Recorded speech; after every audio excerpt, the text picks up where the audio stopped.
ثانیه بگم چی تولید میکنیم.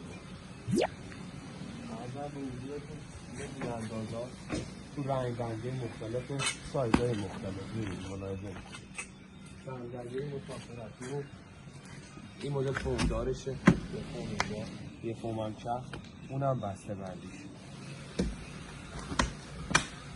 راحت نشینامون هم می‌بینید 5 حالت هست، ابعاد بزرگ بریم بالا بسته بندی‌ها رو یه کاری دیگه که از این میتونیم انجام بدیم، برند خودتون هم روی این کار بزنید، هیچ کاری هم نداره، هر برندی خواستید. روخ رو هم که می‌بینید الان دارن گیرنده میزنن نیستیم به قسمت یه بخیه دیگه لامینت خارج جلوی کار یه لامینت میشه. پارچه جاجیم هم داریم، پارچه شد چه گراماژی چه وزنی قابل تولیده و این هم گوله شده.